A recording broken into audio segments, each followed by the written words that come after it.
எடப்பாடி பழனிசாமி அதிமுகவின் தலைமையை கைப்பற்றினது பிறகு அது ஒரு நம்ம விரும்பினாலும் விரும்பாட்டாலும் அது என்ன, அது கொங்கு பகுதியை சேர்ந்தவர்களுடைய கட்சியாக அவர் சுருக்கி விட்டார் என்ற ஒரு குற்றச்சாட்டு இல்லாமல் இல்லை. 30 கூடுதலே வருவாங்களே என்றுதான் தொடங்கி இருக்கணும். ஏன்னா நீங்க வேலுமணி போன்றவர்கள் வரும்பொழுது இப்ப செங்கோட்டையன் ஏற்கனவே போயிட்டாரு கோபத்துல. சோ நிறைய பேர் வருவான்னு அவங்க நிச்சயமாக நினைச்சிருக்கணும். ஆனா அது நடக்காம போயிட்டு அதுக்கு நம்ம என்ன பண்ணணும்? ஆட்சியில் இருப்பவர்கள் தங்களை காப்பாற்றிக் கொள்வதற்காக எது வேண்டாலும் எந்த நிலைமைக்கும் போவார்கள் என்பதை நாம் தொடர்ந்து பார்த்தது. நீங்க சொன்ன சரியான உதாரணம் இதுதான். இன்னைக்கு தமிழ்நாட்டினுடைய பைபோலார் அரசியல் உடைந்து, இருதுருவ அரசியல் உடைந்து மூன்றாவது ஒரு அரசியலா விஜய் எமர்ஜ் ஆகி, அது அந்த பின்னணியில இப்ப அதிமுகவும் ரெண்டா உடைஞ்சி ஒரு மிகவும் ஒரு குழப்பம் அல்ல. ஆனால் இருதுருவ அரசியல் உடைந்ததே பாஜகவுக்கான ஒரு ஸ்பேஸ் கிரியேட் ஆகுதுன்னு தான் நான் நினைக்கிறேன். பிஜேபி இந்த ஊரில் ஏன் கால் பதிக்க முடியவில்லை என்றால் அதிமுகவுக்கு பதிலாக திமுக, திமுகவுக்கு பதிலாக அதிமுக இருந்தது. அதிமுக ஒருவேளை எம்ஜிஆர் தோற்றுவிக்கவில்லை என்றால் எதிர்கட்சியின் இடத்தை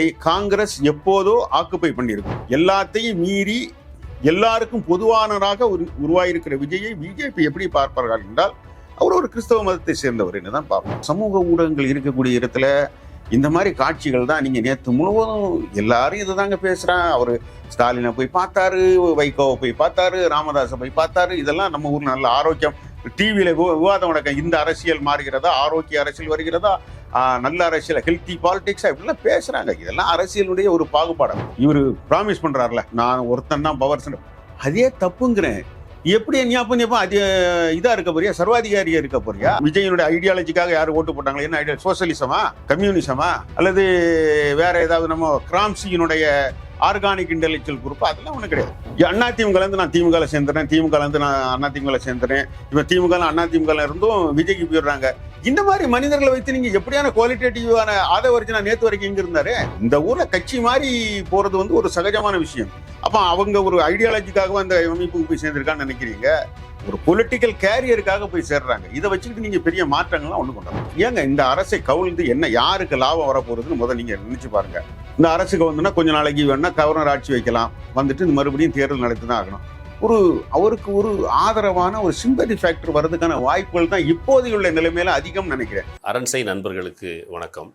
அரண்சை ஊடகம் சுயேட்சையாக இயங்குவதற்காகவே உருவாக்கப்பட்டது. நாம் செய்கிற வேலை உண்மையிலேயே மக்களுக்காக செய்கிறோம் என்பதை நீங்கள் நம்பினால், வாய்ப்பு இருந்தால் இந்த ரேசர் பே QR கோடுக்குள்ளே நீங்கள் அதை ஸ்கேன் பண்ணி எங்களுக்கு உங்களால் இயன்றதை விருப்பம் இருந்தால் ஆதரவு தெரிவிக்கலாம். வணக்கம், இது அரண்சை. நான் ஹசீஃப். இன்று நம்மோடு மூத்த பத்திரிகையாளர் திரு கோலப்பன் இணைந்திருக்கின்றார். அவரை வரவேற்போம். வணக்கம். புதிய அரசு அமைந்து 3வது நாள் நிறைய விஷயங்கள் நடந்துகிட்டே இருக்கு. டெய்லி ஒன்று புதிய விஷயங்கள் நடந்துகிட்டு இருக்கு. இப்போ கூட நம்ம பேசிட்டு இருக்கோம். அந்த நேரத்தை குறிப்பிட்டு தான் நான் பேசணும்னு நினைக்கிறேன். சரியாக ஒரு 3 மணி அளவில் பேசிக் கொண்டிருக்கிறோம் அப்படின்ட்டு. பேசிட்டு போனதுக்கு பிறகு இன்னொன்று நடந்துருது. ஸோ அப்படியாக வேகமாக பல விஷயங்கள் நடந்துகிட்டு இருக்கு. அதுல குறிப்பா பேச வேண்டிய நிறைய விஷயங்கள் இருக்குது. இப்போ கூட சிஎம்மோட ஸ்பெஷல் ஆஃபீஸரா ஒரு ஜோசியக்காரரை நியமனம் பண்ணியிருக்காங்க. அது இல்லாமல் அதிமுகவை பொறுத்தவரை அங்கே ஒரு குழப்பம் நீடிக்குது. அதிமுகவில் இருந்து இன்னைக்கு எஸ்பி வேலுமணி, CV சண்முகம் அவர்கள் தலைமையில் ஒரு 30க்கும் மேற்பட்ட எம்எல்ஏக்கள் அவங்க பின்னாடி திரண்டிருக்காங்க. அவங்க தாவேகாவுக்கு ஆதரவு கொடுக்கக்கூடிய ஒரு நிலை அப்படின்றது ஏற்பட்டிருக்கு. என்ன நடக்குது? முதல்ல நம்ம அதிமுகவில் இருந்து ஆரம்பிப்போம். அதிமுகவில் இப்போது 30 பேர் வராங்க அப்படின்னா இவர்கள் 30 பேர் தான் அதிமுக, சட்டப்படி இவர்கள் தான் அதிமுக அப்படின்ற மாதிரி அவர்களால் நிறுவ முடியுமா? முடியாது. ஏன்னா இன்னைக்கு 3/2 மெஜாரிட்டி வேணும். அப்படி 3/2 மெஜாரிட்டி உங்களுக்கு தேவைங்கிறச்சுல ஒரு 32 எண்ணிக்கை வேணும். அவங்க எது வேண்டாலும் நடக்கட்டு, வந்தால் வரட்டும், தலைமைக்கு எதிராக கிளர்ந்து எழ வேண்டும், இந்த தலைமையை நிராகரித்து செல்ல வேண்டும் என்ற ஒரு நோக்கம் தான் இருக்கிறது என்று என்னுடைய நம்பிக்கை. அவர்கள் தொடங்குறச்சில ஒருவேளை நமக்கு நிறைய பேர் வருவாள் என்று எதிர்பார்த்திருக்கலாம். ஆனால் அவர்களால் அந்த எண்ணிக்கையை அடைய முடியாமல் போயிருக்கலாம். இருந்தாலும் இந்த தலைமையிலிருந்து வெளியேறுவது என்பது அவங்க நிச்சயமாக நினைத்திருக்க வேண்டும். அதுதான் நான் முக்கிய காரணமாக கருதுகிறேன்.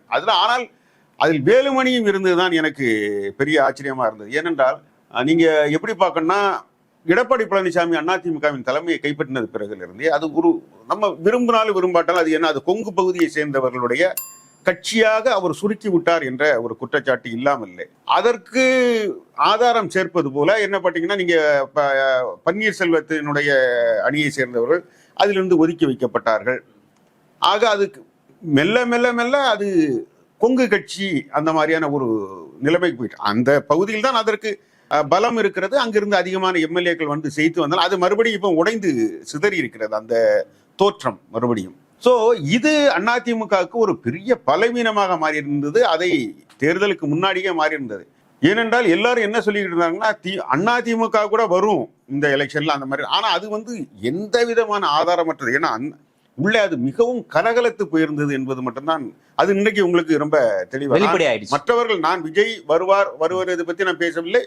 அதிமுக வருங்கிறதை நான் நிச்சயமாக நம்பவே இல்லை. எல்லோரும் சொன்னாங்க அந்த பார்லிமெண்ட் எலெக்ஷனுக்கு அவங்க என்டிஏ வாங்கி இருக்கிற ஓட்டு எல்லாம் சேர்த்து போட்டு வரதுக்கான வாய்ப்பு அது மட்டும் உறுதி. ஏன்னா எங்கேயுமே என்னால் அதை பார்க்க முடியல. ஸோ அத்தகைய சூழ்நிலையில் அத்தகைய பின்புலத்தில் தான் இன்று குறிப்பாக அந்த ஆட்சி இருக்கும் காலகட்டத்தில் போன சட்டப்பேரவை இதில் CV சண்முகம் மெம்பர் கிடையாது, அவர் தோத்துட்டார். ஸோ அவர் உள்ள இப்போ மறுபடியும் அவர் எம்எல்ஏ வந்த உடனே அது ஒட்டுமொத்த இதுவும் மிச்சர்ஸ்.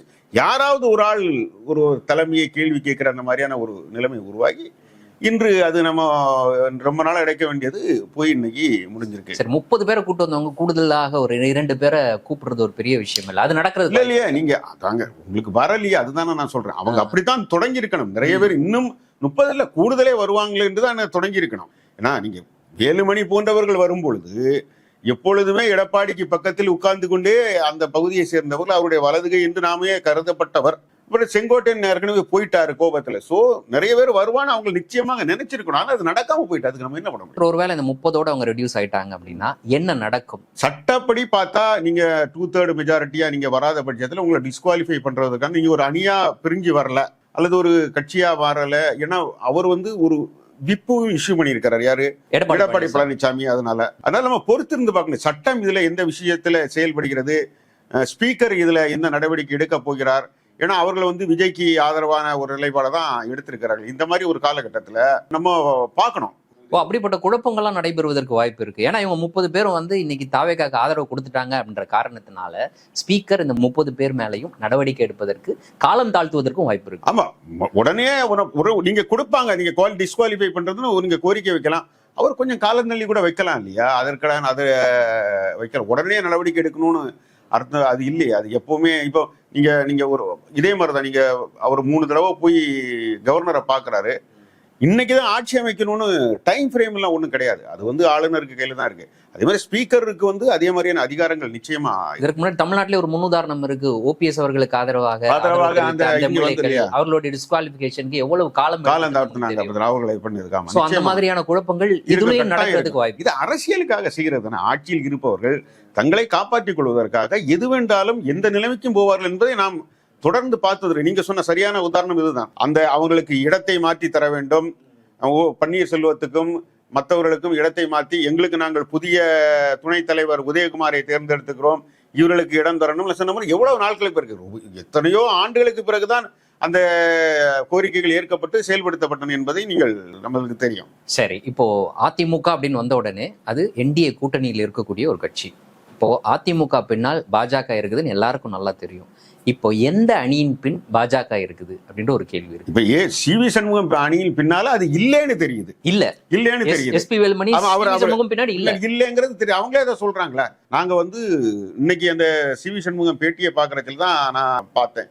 அது நாங்க தனியா இயங்குறோம், திமுக என்ற ஒரு கட்சியினுக்கு எதிர்த்து வளர்ந்த எங்களை அண்ணாச்சி அதோடு சேர்ந்து ஆட்சி அமைப்பதற்கு சொன்ன. அப்புறம் அவர் அந்த இடத்துல பிஜேபிங்கிற வார்த்தையை யூஸ் பண்ணான்னு நினைக்கிறேன். என்னன்னா நாங்கள் யாரும் இல்ல, நாங்க தனியா இருக்கிறோங்கிற மாதிரியான ஒரு வார்த்தையை அவங்க வெளியில வந்ததா அவங்க சொன்னாங்க. வெளியில வந்ததா யார் பின்னாடியும் இல்ல, எந்த கூட்டணியிலும் இல்ல அப்படிங்கிற மாதிரி சொன்னாங்க.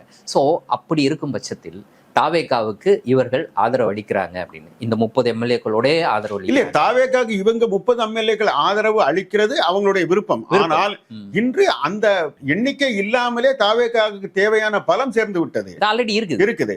அதனால இவங்க கொடுக்கிறது ஒரு பக்கம் இருந்தாலும் இது வந்து இம்மெட்டீரியல் ஒரு இன்கான்சிக்வன்ஷியல் சொல்லும்ல, இது ஒரு பொருட்படுத்த வேண்டியதில்லை அவருக்கு. இன்னைக்கு அவர் எல்லாரும் எதுக்காக ரோல்லாம் பிளே பண்ணிருக்கலாம். ஆனா இது ரொம்ப நாள் நீடிக்க போறது. நம்பிக்கை வாக்கெடுப்பு நாளைக்கு நடக்கும் போது 30 பேரும் வாக்களிக்கும் பட்சத்துல விப்பம் மீறாங்க. ஆமா, அப்ப விப்பம் மீறாங்க.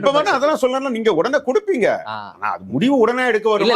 அந்த இடத்துலதான் என் கேள்வி. முடிவை உடனடியாக எடுக்காமல் நீட்டிப்பு செய்வதற்கு ஒருவேளை சபாநாயகர் அப்படிப்பட்ட ஒரு உத்தியை கையாளலாம். நீதிமன்றத்துக்கு இவர்கள் நீதிமன்றத்துக்கு கட்டாயம் போவார்கள். உதாரணத்துக்கு பாஜக அவர்கள் பக்கம் இல்ல அப்படின்ற பட்சத்துல நீதிமன்றத்திற்கு செல்லும் பட்சத்துல அது விரைந்து விசாரணைக்கு எடுத்துக் கொள்ளப்பட்டு விரைந்து உத்தரவு பிறப்பிக்கப்படுவதற்கான வாய்ப்பு இருக்கா இல்லையா? இல்ல, கடந்த காலங்கள்ல நிறைய வழக்குகள்லயே எல்லா பிரச்சனைகள்லயும் நாங்க வந்து ஒரு ஒரு ஒரு ஒரு அகில இந்திய அளவுல பாஜக என்ன நிலைப்பாடையோ எடுக்கிறதோ அந்த நிலைப்பாட்டை இந்த இந்தியாவில் உள்ள பெரிய நிறுவனங்கள்னா நீதிமன்றங்கள், டெமோக்ராட்டிக் இன்ஸ்டிடியூஷன் எல்லாமே எடுத்ததை நம்ம பார்த்துருக்குறோம். அதனால அதற்கான எடுக்கிறதுக்கான வாய்ப்பு இருக்குல்ல, சிலச்சுமே இல்லாமலும் போகலாம்.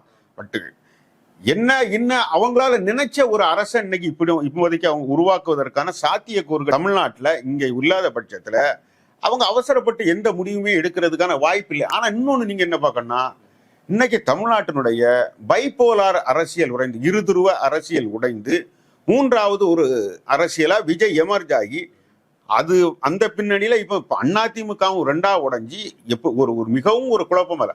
ஆனால் இருதுருவ அரசியல் உடைந்ததே பாஜகவுக்கான ஒரு ஸ்பேஸ் கிரியேட் ஆகுதுன்னு தான் நான் நினைக்கிறேன். ஏன்னா யாரும் யாரையும் விட முடியாத சூழ்நிலையில் ஒரு கூட்டணி அமைக்க வேண்டும் என்றால் எல்லா கட்சிகளையும் சேர்த்து கொண்டு ஒரு வேண்டிய நிலைமைக்கு தள்ளப்பட்டிருக்கு.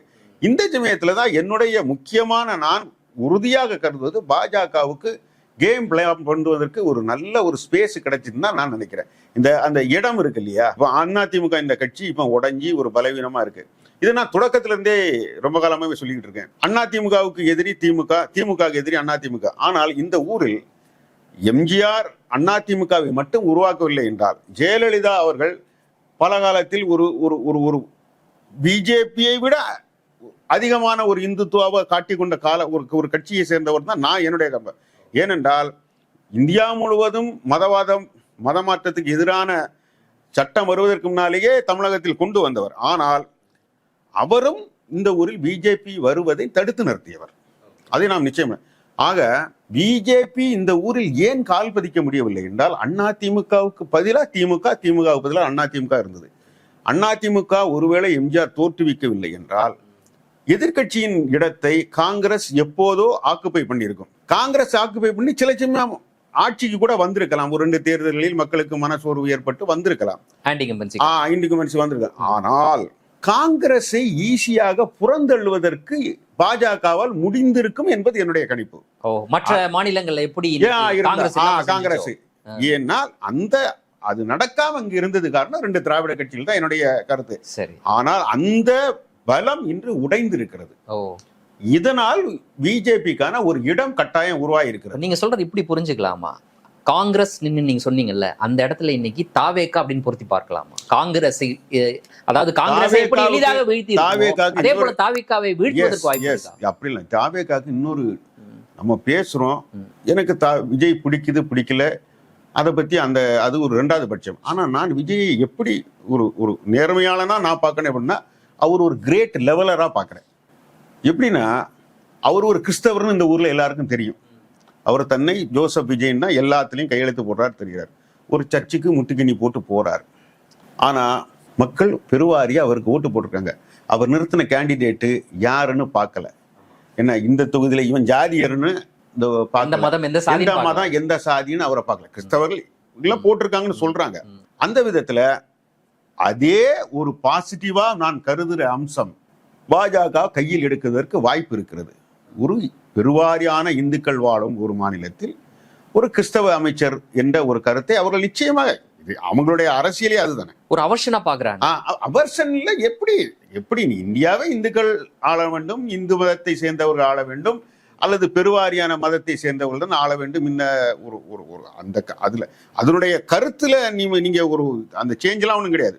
ஸோ நாம் இன்றைக்கு அவர் ஒரு கிரேட் லெவலர், எல்லாத்தையும் மீறி எல்லாருக்கும் பொதுவானராக உருவாயிருக்கிற விஜயை பிஜேபி எப்படி பார்ப்பார்கள் என்றால் அவர் ஒரு கிறிஸ்தவ மதத்தை சேர்ந்தவர் என்னதான் பார்ப்பாங்க. இது நமக்கு பாசிட்டிவா தெரிகிறவங்களுக்கு பிஜேபி அதை தனக்கு சாதகமாக பயன்படுத்திக் கொள்வதற்கான வாய்ப்பு நிச்சயம் இருக்கிறது என்பதுதான் என்னுடைய மதிப்பீடு. ஓகே, தமிழ்நாட்டில் அப்படி போலரைஸ் பண்ண முடியும்னு நினைக்கிறீங்களா? இல்லாட்டினா போலரைஸ் பண்ணாம வேற ஒரு வகையில விஜய் இடத்தை தங்களை கொண்டு நிரப்புவதற்கு பாஜக மட்டும் இல்லையா, இன்னைக்கு திமுகவும் அதை தானே முயற்சி பண்ணணும். எல்லாரும் அந்த இடத்துக்கு வரதான் ஆசை. திமுக ஒரு பார்ட்டியா அவங்களை அப்போஸ் பண்ணலாம். பட் அந்த இடத்துல விஜயோட இடத்துல என்ன நிரப்புவது அப்படின்ற அந்த வேலைக்கு இல்லைன்னா விஜய் தன்னுடைய சக்தியாக தன்னுடைய கைப்பாவையாக மாற்றுவதற்கான வேலை எனக்கு தெரிஞ்சு அவர் பாஜகவுக்கு அவ்வளவு ஈஸியா போயிடுவார்னு அவளுடைய கைப்பாயவாயா செயல்படுவதற்கு ஒத்துப்பார் என்று நான் படித்தவரை அவர் கொஞ்சம் அசர்ட்டிவாக தான் இருக்கிறார். அவர் ரொம்ப தெளிவாக தான் இருக்கிறாரு. அந்த அமைச்சரவை ஃபார்ம் பண்ணதில் கொஞ்சம் அவசரம் காட்டினாரு. அந்த லெட்டர்லாம் 3 பேரும் அவருக்கு வேண்டிய சப்போர்ட் உள்ள லெட்டரை வாங்கிட்டு அவர் போயிருக்கணும். அது கூட தெரியாமல் போனதெல்லாம் அவருக்கு அட்வைஸ்லாம் சொல்லியிருக்கணும். அது நடக்கல, கடைசியில் நடந்துருச்சுன்னு வச்சுங்களேன். ஆனால் அவர் ஒரு அசர்ட்டிவாக தான் இருப்பார்னு நினைக்கிறேன். அந்த தொடக்கத்தில் எடுத்த பேச்சு நார்மலாக என்ன, ஒரு ஆட்சிக்கு வந்த உடனே சொல்லுவாங்க இந்த அரசு கஜானாவை காலி பண்ணி விட்டுருக்குன்னு திமுக காரங்க அண்ணா திமுக பார்த்து அண்ணா திமுக திமுக பார்த்து சொல்லுவாங்க. இந்த ஆளும் அதே இதை பாடுற. அப்போ குயிக்கா லேர்ன் பண்றாரு. எங்க நீங்க இந்த அரசை சொல்லணும். ஏனென்றால் நீங்க போய் உட்கார்ந்த உடனே உங்களுக்கு நீங்க நினைச்சதெல்லாம் நீங்க ப்ராமிஸ் பண்ணதெல்லாம் இந்த ஊர்ல செய்ய முடியாது. அப்போ அதுக்கு நீங்க ஒரு காரணம் கண்டுபிடிக்கணும். ஃபர்ஸ்ட் இல்லைன்னா எனக்கு நிதி இல்லைன்னு சொன்ன அதை அவர் சொல்லிட்டார். அதற்காக இந்த அரசனுடைய நல திட்டங்களை செயல்படுத்துவார்னு தான் நான் நம்புகிறேன். எல்லா திட்டங்களையும் ஓவர் நைட்டு கேன்சல் பண்ண முடியாது, பண்ண மாட்டாருன்னு நான் நம்புறேன். ஆனா அதற்கிடையில ஒரு இஃப் அண்ட் பட் மாதிரி வச்சிருக்காரு பாருங்க. நிதி இல்லை, கடன் இருக்கிறது ஒன்னு சொல்லி வச்சிருக்காரு. அப்போ ஏதாவது ஒரு திட்டத்தை நிறுத்தினா கூட எங்களுக்கு இன்னைக்கு ஒரு சிக்கல் இருக்குன்னா அவர் நிச்சயமா அவருக்கு சொல்றதுக்கான வாய்ப்புகள் இருக்கு. நான் இதை எதுக்கு நான் உங்ககிட்ட சொல்றேன்னா அவரும் அரசியல் கற்று விடுகிறார், குயிக்கா கற்றுக்கிறாருன்னு நான் சொல்றேன். நேற்று நீங்க பார்த்த முக்கியமான விஷயம்னா தமிழ்நாட்டுடைய எல்லா எதிர்கட்சி தலைவரையும் போய் பார்த்தது. நம்ம ஒரு டோக்கனிசம் அதுல நீங்க அதுல எந்த டவுட்டும் வேண்டாம். ஆனால் அவர் ஒரு போறார் இல்லையா. அப்போ இதெல்லாம் ஒரு பப்ளிக் இமேஜ் பாரியா. இது வரைக்கும் நம்ம ஊர்ல ஒருத்தருக்கு ஒருத்தர் போக மாட்டாங்க, இதெல்லாம் செய்கிறார் இல்லையா. அதன் பிறகு சமூக ஊடகங்கள் இருக்கக்கூடிய இடத்துல இந்த மாதிரி காட்சிகள் தான். நீங்க நேற்று முழுவதும் எல்லாரும் இதுதாங்க பேசுறான். அவரு ஸ்டாலினை போய் பார்த்தாரு, வைகோவை போய் பார்த்தாரு, ராமதாஸை போய் பார்த்தாரு. இதெல்லாம் நம்ம ஊர்ல நல்ல ஆரோக்கியம். டிவியில விவாதம் நடக்க இந்த அரசியல் மாறுகிறதா, ஆரோக்கிய அரசியல் வருகிறதா, நல்ல அரசியல், ஹெல்த்தி பாலிடிக்ஸா, இப்படிலாம் பேசுறாங்க. இதெல்லாம் அரசியலுடைய ஒரு பாகுபாடம். அடிப்படையில நம்மளுக்கு பெரிய ஐடியாலஜிக்கலா பெரிய ஒரு பைண்டிங்லாம் அவங்களுக்கு கிடையாது, யாருக்கும் கிடையாது. அது இல்லாத பட்சத்துல குவாலிட்டேட்டிவ் சேஞ்ச் இன் பாலிடிக்ஸ்னு ஒன்று இருக்குல்ல, அதெல்லாம் நான் வரும்னு நம்பவே இல்லை. இவர் ப்ராமிஸ் பண்றாருல, நான் ஒருத்தன் தான் பவர், அதே தப்புங்கிறேன். எப்படி நீ அது இதா இருக்க போறியா, சர்வாதிகாரியா இருக்க போறியா? பண்பு ரீதியான மாற்றம் நடைபெறாது. எப்படிங்க நடைபெறும்? இது என்ன, அவர் ஒரு தனி நபரை நம்பி இருக்கக்கூடிய கட்சி. விஜய்க்கு நீங்க விஜயனுடைய ஐடியாலஜிக்காக யாரும் ஓட்டு போட்டாங்களா? என்ன ஐடியா, சோசியலிசமா, கம்யூனிசமா, அல்லது வேற ஏதாவது நம்ம கிராம்சியினுடைய ஆர்கானிக் இன்டெலெக்சுவல் குரூப்? அதெல்லாம் ஒன்றும் கிடையாது. நான் என்ன சொல்றேன், அவரும் ஒரு தனி மனித வழிபாட்டின் உச்சத்தை அடைந்து அதன் மூலமாக இந்த ஊரில் ஒரு சினிமா என்கிற ஒரு ஒரு ஒரு மிக சக்தி வாய்ந்த காட்சி ஊடகத்தை தனக்கு சாதகமாக. என்ன ஒரு டிஃபரன்ஸ்னா, இந்த மாதிரி அரசியலுக்கு வர்றவங்க அந்த படங்களை எடுக்கிறத ஃபுல்லா ரொம்ப பாசிட்டிவா எடுப்பாங்க. இவர் அந்த மாதிரிலாம் போகல. அவர் அங்கேயே பெண்களை அவர் படத்துல எல்லாம் பெண்களை எல்லாம் ஒரு பெருசா உயர்வா காட்டிட்டார்லாம் நான் நம்ப மாட்டேன். இவர் ஏதோ பெரிய சூப்பர் ஹீரோ, இவருக்கு முன்னால பொண்ணு போங்கிற மாதிரி தான் நிறைய எல்லாம் காட்டுவாரு. ஆனாலும் அது எடுபட்டு இருக்கிறது. ஏனென்றால் எல்லா மனிதனுக்குள்ளும் விஜய் மாதிரியான ஒருத்தன் இருக்கணும் ஆசைப்படுறான். விஜய் வெற்றி பெற்று விட்டார், விஜய் வெற்றி பெறவில்லை. அதுதான் இந்த ஊர்ல மாற்றம். சரி, இப்ப நீங்க சொன்னீங்களா தத்துவார்த்த பலம் அப்படின்றது இல்ல, அதனுடைய வெளிப்பாடு தான் இப்போ ஒரு ஸ்பெஷல் ஆபீசரா ஒரு ஜோதிடரை, அதுவும் தமிழ்நாட்டில் அரசு பொறுப்பில் ஒரு ஜோதிடரை நியமித்தது அப்படின்னு நம்ம பார்க்கலாம். அவர் ஜோதிடரா இருந்தா இது மிகப்பெரிய தப்பு. எனக்கு தெரியல அவருடைய அந்த ஜோதிடருடைய ஆன்டிசிடன்ஸ் எல்லாம் எனக்கு தெரியல. அவர் ஒரு ஜோதிடராக இருந்து இவருக்கு அதற்கான அட்வைஸ் பண்ணியிருக்கும் பட்சத்தில் இது மிக மிக தவறான முடிவு. அதனால தான் நாங்கள் சொல்றேன், நான் குவாலிட்டேட்டிவா சேஞ்ச். நீங்க இந்த அரசியல் இன்னும் ஒன்று எடுத்துக்கணும் ஆசிப். அண்ணா திமுகலேருந்து நான் திமுகவில் சேர்ந்துறேன், திமுகலேருந்து நான் அண்ணா திமுகவில் சேர்ந்துறேன், இவன் திமுக அண்ணா திமுக இருந்தும் விஜய்க்கு போயிடுறாங்க. இந்த மாதிரி மனிதர்களை வைத்து நீங்க எப்படியான குவாலிட்டேட்டிவான ஆதரவு? நேற்று வரைக்கும் எங்க இருந்தாரு? அவர் விடுதலை சிறுத்தைகள் கட்சி, அதுக்கு முன்னால திமுக இருந்தாரு. நீங்க புரோட்டம் ஸ்பீக்கரா எடுத்த கருப்பையா முன்னாள் அண்ணா திமுக இருந்தவங்க. இவங்க எது கட்சி, அவங்களுக்கு இந்த ஊர்ல கட்சி மாதிரி போறது ஒரு சகஜமான விஷயம். அப்ப அவங்க ஒரு ஐடியாலஜிக்காக அந்த அமைப்புக்கு போய் சேர்ந்திருக்கான்னு நினைக்கிறீங்க? ஒரு பொலிட்டிக்கல் கேரியருக்காக போய் சேர்றாங்க. இதை வச்சுக்கிட்டு நீங்க பெரிய மாற்றங்கள்லாம் ஒண்ணு கொண்டு வர முடியும். சரி, இப்ப எல்லாருமே இப்போ எஸ்பி வேலுமணி, சிவி சண்முகம் தலைமையில் வெளியில வந்திருக்கக்கூடிய அதிமுக தாவேகாவுக்கு ஆதரவு அளிக்க போகுது அப்படின்னு சொன்ன உடனேயே அவர்கள் தரப்பிலிருந்து, தாவேகா தரப்பிலிருந்து பேசக்கூடியவர்கள், இனிமேல் நாம பயப்பட தேவையில்லை, சிபிஐ, சிபிஎம், விசிகா, ஐயுஎம்எல் இவர்கள் நம்ம பயமுறுத்தினா நமக்கு ஆதரவு வெளியில இருக்கு அப்படின்ற மாதிரியான ஒரு கருத்தை அவங்க பேச ஆரம்பிச்சிட்டாங்க. இப்போ நீங்க சொல்லும் பொழுது இந்த 30 எம்எல்ஏக்கள் அப்படின்றவர்கள் இவர்களுடைய ஆதரவு நிலைத்திருப்பதற்கான வாய்ப்பு ரொம்ப குறைவு. ஏன்னா இவர்கள் எல்லோருமே டிஸ்குவாலிஃபை பண்ணப்படுவதற்கான வாய்ப்பும் கூட இருக்குது அப்படின்னு. இன்னொரு புறம் இந்த 2 அணிகள்ல இபிஎஸ் அண்ட் எஸ்பி வேலுமணி அணி, இந்த 2 அணிகள்ல வைத்து பாஜக விளையாட்டு செய்வதற்கும் வாய்ப்பு இருக்கு அப்படின்ற மாதிரியான ரியாலிட்டி கண் முன்னாடி இருக்கு. ஆகவே விஜய்க்கு ரிலையபிளான கூட்டணி அப்படின்றது இப்போது ஆதரவளித்திருக்கக்கூடிய இடதுசாரிகள், விசிகா, ஐயுஎம்எல், அப்படிதானே? அதனால தான் நான் சொல்றேன், அவருடைய அரசுக்கு இம்மீடியட்டா அவர் பயப்பட வேண்டியது இல்லைங்கிற. அவர் அதிமுக உடைஞ்சிருக்கிறது அவரு மனதளவில் சந்திச்சப்பட்டாலும் அவருக்கு இதுங்க வந்து சேர வேண்டிய அவசியம் இல்லை. நான் எப்பவுமே சொல்லுவேன், திமுக மத்திய அரசுல பங்கேற்கல அந்த அரசு வந்து நிச்சயமா நீடிக்கும் நீங்க சொல்லிடலாம். ஏன்னா அது வந்து ஒரு நம்பகத்தகுந்த. ஆனா ஜெயலலிதா நீங்க டக்குன்னு கவுத்துருவாங்க. அவங்களுக்கு ஒரு பிரச்சனை வருச்சுல 98 அப்படிதான் கவுத்துருவாங்க. அதே மாதிரிதான் கம்யூனிஸ்டுகள் காரணம் இல்லாம இந்த காட்சியை கவுக்க போறது இல்ல. விசிகையும் அது மாதிரியான அவர்களை இவர் நெருக்கி தள்ளினால் மட்டுமே, இவருடைய செயல்பாடுகள் நெருக்கி தள்ளினால் மட்டுமே அவங்க செய்வாங்களே தவிர, எனக்கு தெரிஞ்சு இந்த அரசை அவர்கள் கவுப்பதில்ல. ஏங்க இந்த அரசை கவுழ்ந்து என்ன யாருக்கு லாபம் வரப்போறதுன்னு முதல்ல நீங்க நினைச்சு பாருங்க. இந்த அரசுக்கு வந்துன்னா கொஞ்ச நாளைக்கு வேணா கவர்னர் ஆட்சி வைக்கலாம், வந்துட்டு மறுபடியும் தேர்தல் நடத்தி தான் ஆகணும். அவருக்கு ஒரு ஆதரவான ஒரு சிம்பதி ஃபேக்டர் வர்றதுக்கான வாய்ப்புகள் தான் இப்போதையுள்ள நிலைமையில அதிகம் நினைக்கிறேன். அவர் இன்னைக்கு தனக்கென்று தனிப்பெரும்பான்மை இல்லாத விஜய் முழுக்க 200 சீட்டோட வந்து உட்கார்றதுக்கான வாய்ப்புகளும் அதிகம்.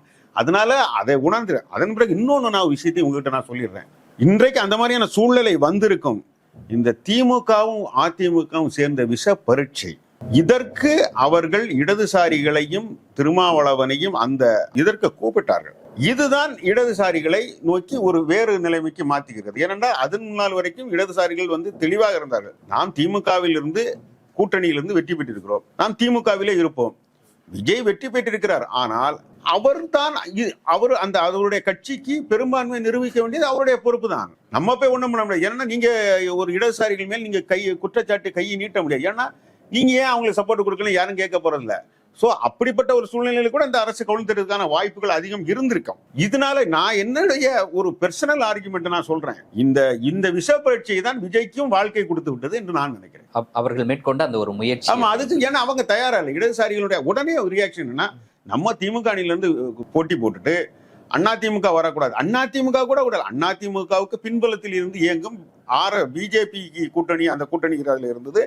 அந்த கூட்டணியை நம்ம எதிர்த்து விட்டு இப்போ மறுபடியும் அவர்கள் அரசு அமைப்பதற்கு நம்ம போய் இருப்பதற்கு எப்படி சரியா இருக்குங்கிறோ அந்த முறையில தான் அவங்க மாறினாங்களே தவிர, அதனாலதான் விஜய் அரசு நிலைத்து விட்டது என்று நான் நினைக்கிறேன். இப்படி இல்லாத பட்சத்துல எப்படி வீழ்ந்திருக்கும் நீங்க நினைக்கிறீங்க? ஏன் அதிமுக வந்து ஆதரவு கொடுத்திருக்கிறதுக்கான வாய்ப்பு இருக்கு? அது இல்லாதனாலதான் அவங்க திமுகவை அப்ரோச் பண்றாங்க. திமுக அதிமுக 2 பேரும் அப்ரோச் பண்றாங்க. ஒரு பீரியட்ல திருமாவளவனையே இந்த மாநிலத்தின் முதல்வர் ஆக்குறதுக்கு அவங்க அப்ரோச் பண்றாங்க. அப்போ அவங்களுடைய முதல் எண்ணம் எல்லாம் விஜய் கொடுப்பதற்கான எந்த எண்ணமும் இருந்த மாதிரி இருந்திருக்கலாம். ஒருவேளை இன்றைக்கு CV சண்முகம் போன்றவர் இருக்கிறாங்களா, அவங்க கூட இவங்கிட்ட சொல்லியிருக்கலாம், நம்ம வந்து விஜய்க்கு ஆதரவு கொடுப்போம் என்று கூட சொல்லியிருக்கலாம். ஆனால் 2 கட்சிகளுமே ஒன்றை தெளிவாக உணர்ந்திருக்கின்றன. இவர்கள் ஒரு அண்டர் எஸ்டிமேட் பண்ற மாதிரியான ஒரு நிலைமையில இன்னைக்கு விஜய் இல்லைங்கிறது தான் அதை உணர்ந்திருக்கிறாங்க. அதனால இவர் அதிகாரத்தை நீடித்திருப்பது இரு கட்சிகளுடைய எதிர்காலத்தையும் பாதிக்குங்கிறது அந்த கட்சிகளுக்கு தெரியும். அதனாலதான் இந்திய அரசியலில், தமிழக அரசியலில் எதிரும் புதிருமாக வட உலகாந்தம் தென்புலகாந்தம் அப்படி வச்சா இடிச்சுட்டு ஓடுற மாதிரி இருக்கக்கூடிய 2 கட்சிகளும் வந்தார்கள் என்பதை நாம் மறுபடியும் அவர்கள் வாயாலே சொல்ல கேட்கிறோம். அதனால நீங்கள் கேட்டது அது நியாயமான கேள்விதான். எடப்பாடியினுடைய ஆட்கள் கொடுத்துக்க வாய்ப்பு இருக்கு. ஆனால் அவர்கள் முதலில் மேற்கொண்ட நடவடிக்கைகளை பார்க்கும் பொழுது அவர்களுக்கும் அந்த எண்ணம் இல்லை என்றுதான். எண்ணம் இல்லாம தான் இருந்தாங்க. சரி, இப்ப இறுதியாக இவர்கள் தரப்புல இருந்து CV சண்முகம், SP வேலுமணி தரப்புல இருந்து கொடுக்கக்கூடிய ஆதரவு அப்படின்றது ஒரு நிபந்தனையற்ற ஆதரவா, இல்ல அமைச்சரவையில் இடம் கேட்கிறார்களா? அவ்வாறு அமைச்சரவையில் இடம் கேட்டா விஜய் அவர்கள் கொடுப்பதற்கான வாய்ப்பு இருக்கா? இதை எப்படி பார்ப்பாரு விஜய்? இல்ல, அவங்க கேட்டிருக்கிறான்னு தான் சொல்றாங்க. ஒரு 6 வரைக்கும் கேட்டதா தான் வெளியே தகவல் பெறுகிறது. அதை என்னால உண்மையா பொய்யான்னு என்னால நான் சொல்லி வைக்க முடியாது. இதெல்லாம் வெளியே வர்றதா நான் தெரிஞ்சிருச்சுன்னா நம்ம உறுதியா நம்ம சொல்லலாம். ஆனால் விஜய் அவருக்கு கேபினட் எக்ஸ்பான்ஷன் பண்ண வேண்டிய நிலைமையில இருக்கிறாரு. அவருடைய முதல் ப்ரையாரிட்டியா கொடுக்க வேண்டியது அவங்களுக்கு முதலில் ஆதரவு தெரிவித்த காங்கிரஸுக்கு தான் கொடுக்க வேண்டியிருக்கு. அன்னைக்கு நீங்க பதவியேற்புற அன்னைக்கு எனக்கு தெரிஞ்சு ஜோடங்கர் அவர்கள்ட்ட நான் பேசினேன், தமிழக காங்கிரஸினுடைய பொறுப்பாளர். அவர் சொன்னா இது ஒரு கோலிஷன் கவர்மெண்ட் தான், எங்க ஆட்கள் பங்கேற்கிறாங்கன்னு தான் என்கிட்ட சொன்னார். அதன் அடிப்படையில தான் அங்க மேலூர்ல இருந்து வெற்றி பெற்ற விஸ்வநாதனை கூட வர சொல்லிட்டாங்க. அவருக்கு வாழ்த்துக்கள் கூட சொல்லிட்டாரு ஜோடாங்கர். இங்கே வந்த இடத்துல தான் அது நடக்கல. ஏன்னா அதுக்கு காங்கிரஸ்ல உள்ள ப்ராப்ளம்னு சொல்றாங்க. இன்னும் யாரு இல்ல 2 பேரை போடணும், ஒரு ஆளை மட்டும் போட்டா அது வராது, சீனியர் மெம்பர்லாம் இருக்கிறாங்க, மொத்தமே 5 தான் இருக்கிறாங்க. ஸோ அது நடக்கல. அதனால அடுத்த விரிவாக்கம் என்பது பெரும்பாலும் எனக்கு தெரிஞ்சு காங்கிரஸை இன்க்ளூட் பண்ணுவாங்க. அதற்கிடையில நீங்க சொல்ற இவங்க பேசணும் எடுக்கணும், பட் சட்ட சிக்கல் என்ன இருக்குன்னு தெளிவா பார்க்கணும். நம்ம இன்னும் நான் இதுல ஒரு சட்ட நிபுணன் கிடையாது. இது மட்டும் நமக்கு தெரியும், 2/3 மெஜாரிட்டி வேணும். மெஜாரிட்டி இப்போதைக்கு இல்ல. 2/3 மெஜாரிட்டியோட இருந்தால் வந்தால் அதற்கு விஜய் ஆதரவு அளிப்பாரா, தங்களுடைய ஆதரவை ஏற்றுக்கொள்வாரா, அதன் அடிப்படையில அமைச்சர் பொறுப்பு அளவு கொடுப்பாரு. இல்ல நீங்க கேக்குறதுல நான் எனக்கு அவங்க ஆதரவு வேண்டாம்னு நான் சொல்ல மாட்டேன். இன்னைக்கு அரசியல் என்ன அவருக்கும் இல்ல ஆதரவு வேற, அமைச்சர் பொறுப்பு கேட்கறது இருக்கு. அமைச்சர் பொறுப்பு அவர் யோசிக்க தான் செய்வார். இம்மிடியட்டா எனக்கு தெரிஞ்சு அவர் கொடுப்பாருங்கிறது. ஏன்னா இவர் பேசுறாரு இல்லையா, இங்க ஒரு பவர் சென்டர் தான் இருக்கும், யாரும் ஆட்டம் போட முடியாது. அப்படி இருக்கும் பட்சத்தில் கூட்டணி கட்சிகளை அவர்கள் காங்கிரஸ்ல ஒரு 2 மினிஸ்டர், இன்னும் ஒரு 5 எம்எல்ஏ அதிமுக, அவங்களுக்கு ஏற்கனவே இந்த ஊர்ல அதிகாரம் இருந்தவர்கள், அவர்களுக்கு அமைச்சராக இருந்தவர்கள், அவங்களுக்கு எப்படி நடத்தணும் இவருடைய கண்ட்ரோல் பண்றது கொஞ்சம் அவ்வளவு ஈஸியா. அவர் கட்சிக்காரர் அவர் கண்ட்ரோல் பண்ணலாம், இன்னொரு கட்சியை சேர்ந்த அமைச்சர்களை கண்ட்ரோல் பண்ண நிறைய பிரச்சனைகள் வரும். நீங்க மத்தியில ஜனநாயகத்துக்கு அது நல்லதா இருந்தாலும் அவருடைய கட்சிக்கு அது நல்லதா இருக்காது என்பதுதான் என்னோட. அவர் தொண்டர்களே இருப்ப என்னையா நீ எல்லா இவருக்கு எதுதானையா போய் ஓட்டு கேட்டா இவரை கொடுத்து இது நடக்காதுன்னு இல்ல. நீங்க பாத்தீங்கன்னா 96 அரசியல், 98 அமைச்சரவைகள் இதெல்லாம் ஃபார்ம் பண்ணச்சுல. 96 பிஜேபியும் காங்கிரஸும் சேர்ந்து தானே இந்த அரசை உருவாக்குறாங்க. ஒரு தேவகவுட அரசை வெளியிலிருந்து சப்போர்ட்னு உருவாக்குறாங்க. அமரவு ஐக்கிய குஜராலுக்கு ஆக்குறாங்க. அமரவு ஜெயலலிதாவும் பிஜேபியும் சேர்ந்து பண்றாங்க. அப்ப 99 நம்ம திமுகவும் பிஜேபியும் சேர்ந்துலாம் எதிர்ப்பு நாம இருந்தவங்கலாம் போயிருக்கிறாங்க. ஸோ அரசியலை நம்ம ஒன்றும் சொல்ல முடியாது. ஆனால் இன்றைக்கு இருக்கக்கூடிய கட்டத்தில் விஜய்க்கு எந்த நிர்பந்தமும் இல்லைங்கிறத மட்டும் என்னால் உறுதியாக சொல்ல முடியும். இன்றைய தினம் எங்களோடு இணைந்து பல்வேறு தகவல்களையும் கருத்துக்களையும் பகிர்ந்து கொண்டமைக்கு நன்றி. வணக்கம். மீண்டும் ஒரு நேர்காணலில் சந்திப்போம். நன்றி நண்பர்களே.